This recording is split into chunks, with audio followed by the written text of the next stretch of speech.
well, good evening. How are you? How you getting on? I'm all right. This is amazing, isn't it? What, to be with me? Yeah, literally, to be with you. The idea that County Down could produce two lookers like us, Jimmy, within 10 years. I know. 10 years? What, 12 years? 15 years?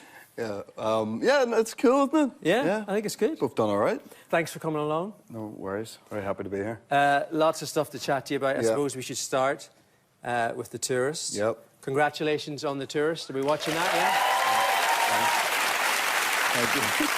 The first series was, if anybody's living under a rock, this was an Irishman who went to Australia, woke up, couldn't remember anything, which is pretty much every Irishman that's ever gone to Australia, would you say? Pretty much, yeah. That was certainly my experience of it before I shot the tourist. Yeah, not a spoiler alert, really. No. You're not in Australia this year. No, we're not. We were only meant to do one series, you know, and then that many people watch something and, you know, people change their minds about what happens next. And, yeah, I said, look, I am open to the idea of a second series, but I couldn't possibly bring, my kids went to school out in Adelaide. It's a big undertaking for the family to do that, and I just wouldn't do that to them again so soon after. And so I said, like, if we can do it closer to home, and if it's something that can make sense where we're not in Australia anymore, that would be great. And luckily, the writers, Jack and Harry Williams, had an idea of it being set in Ireland, and I was like, that works. That works? Yeah, that works. Yeah. And we have a little clip of you doing your stuff. Okay. Here he is. Yeah, good.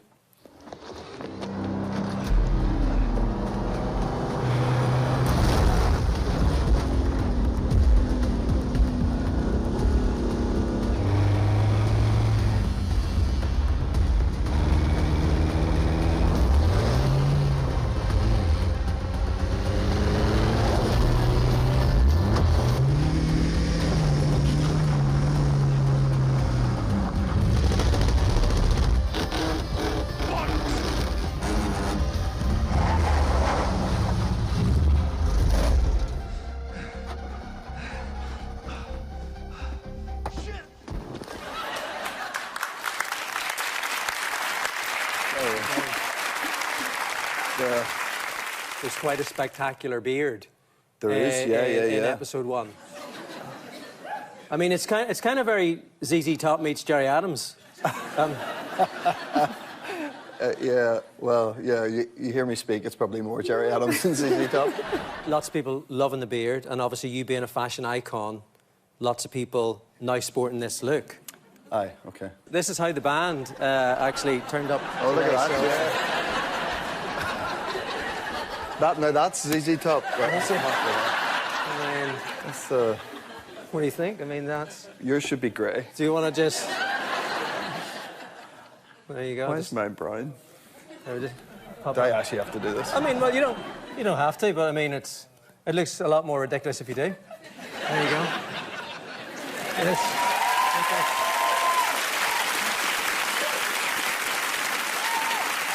This will be, that's what we'll look like when we're older, just like sitting in some pub unemployed. I would say there's a lot more chance, Jimmy, if one of us sitting in that pub unemployed than the other one. But if you're buying, I'm happy enough with that. I'll buy you a pint, yeah. Yeah. I mean, there's so much stuff you've done, so many movies, so many big shows, but the tourist kind of covers... It covers a big period in your life, you know, where there were lots of ups and downs. Yep. I remember whenever you went out to film The Tourist, and, you know, you got to Australia and you got the news about your dad. Yeah.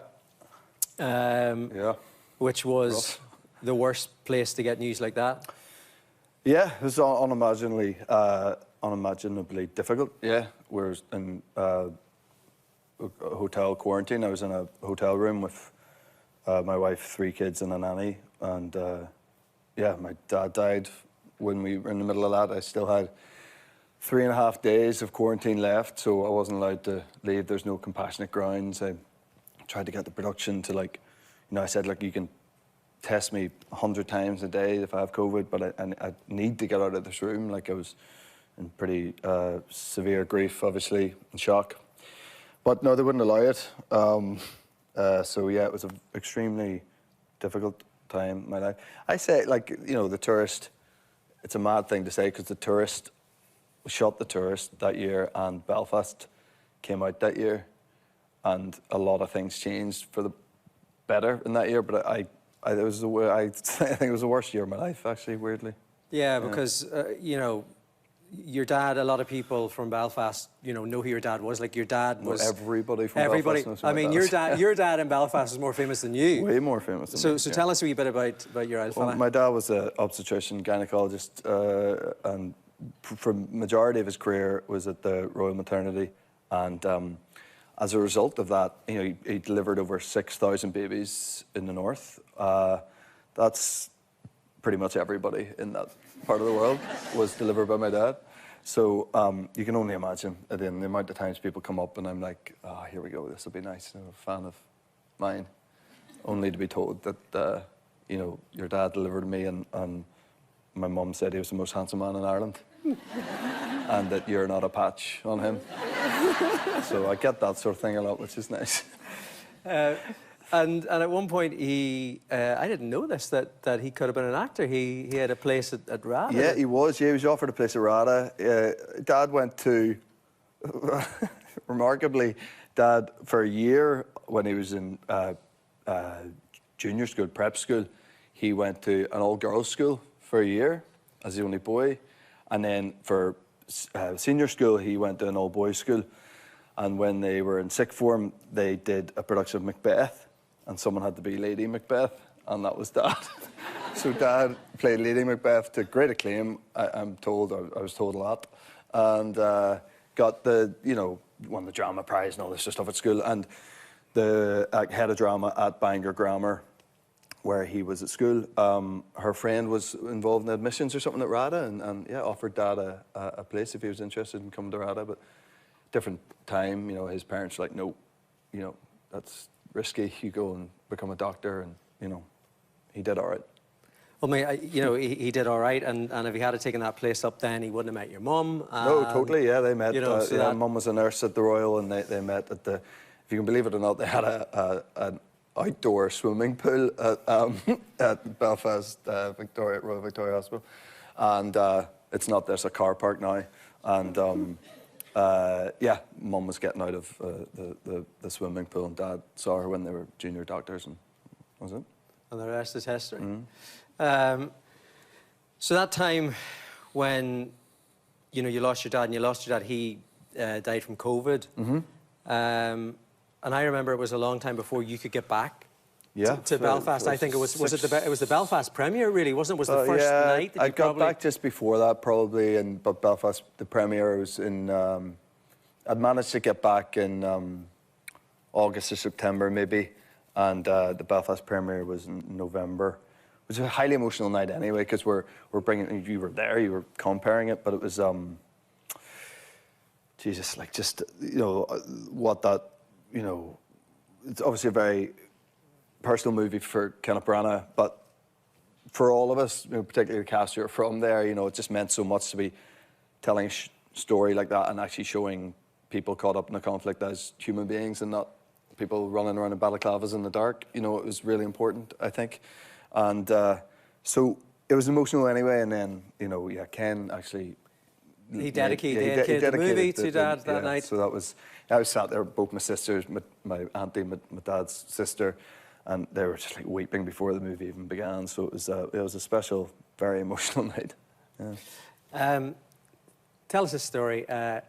Your dad almost delivered your firstborn, or he was on standby. He did.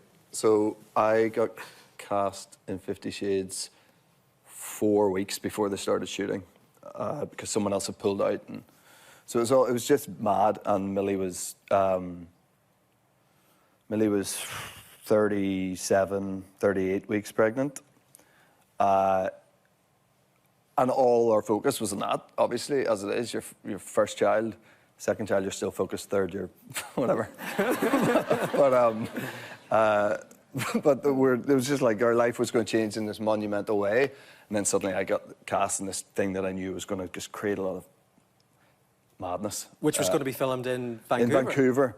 And we weren't allowed to fly commercially at that stage, because Millie was too pregnant, so the universe had to get us a private jet, and then we had to have it in a contract that my dad would come in case my wife went into labour on the flight. There needed to be an obstetrician there. So Dad obviously raised his hand for that trip, free trip in the private jet to Vancouver. And somewhere over kind of New York, you know, about halfway across, I saw Dad just call over the air stewardess and order a gin and tonic.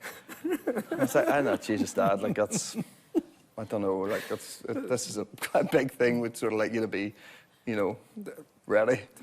And he was like, oh, son, like, you know, even if she starts her contractions now, she won't be going into active labour till we're landed in Vancouver. By that point, it's taken into someone else's hands anyway. So that was it. Dad just had about 4 gin tonics.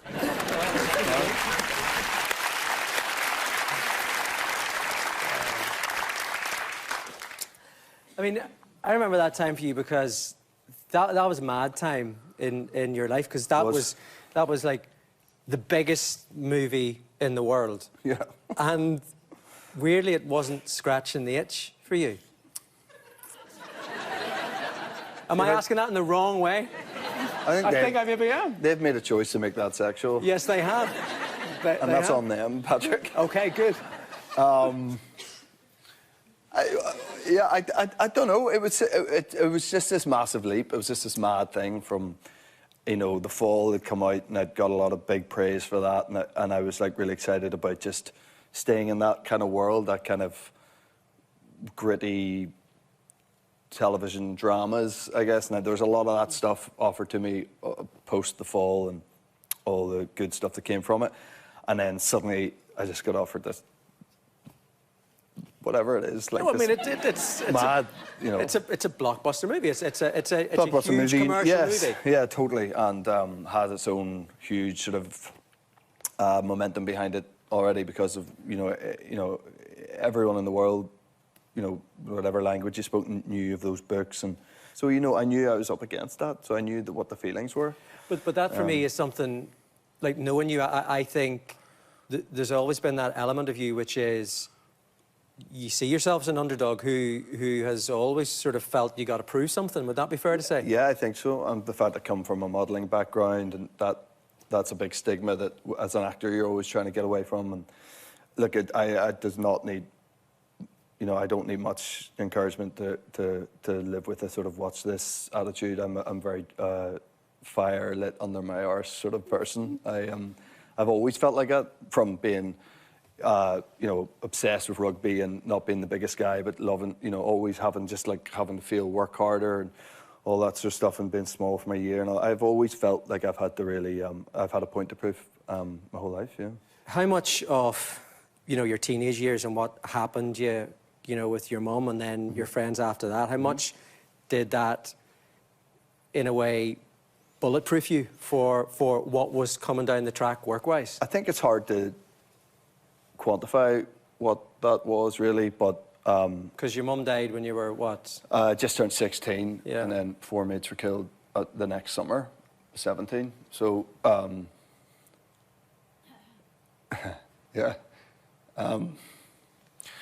Well, look, what can you do when something like that happens? Jesus Christ. I've always felt that I just had my like worth of grief and heartache and loss in a sort of 13-month period, and I think that kind of made me resilient for other stuff maybe that's come my way. And I think a lot of people would say about me that I don't really get too hung up on small things not going right. I'm pretty good. I'm pretty like, that's fine, because this happened to me. I dealt with this when I was at an age of too young to deal with that. So yeah, I think it's certainly given me resilience, and it's made me a lot of the positive things that I maybe have about myself that I think weirdly maybe come from that loss. And it sort of sometimes feels like an ugly thing to admit anything positive coming out of a loss like that, but you have to. Look, I mean, I feel the same about it too. I mean, like, you know, I lost my dad when I was 16, and it's that weird thing where, you know, yes, it's a terrible thing, but as time goes on, you realise that there's something in there which you can use and take with you, and I think you've done that. Absolutely agree, yep. I look at you now, and whenever we sort of chat, is this the most content that you've been, do you think?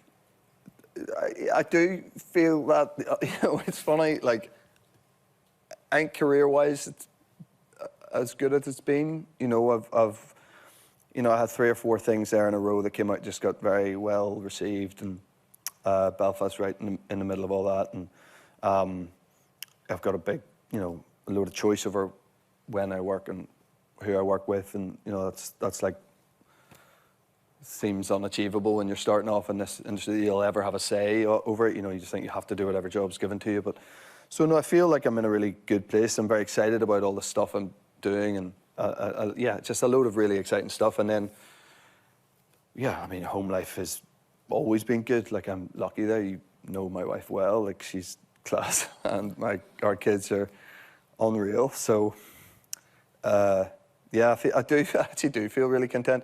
But then, you know, it's only the fucking industry, the way this works, you know, and then it's just like one person, and the Irish Times or whatever, to say something negative, and then you just whacks you back down again. So, like, you know how much I love you, yeah. and right, you do, and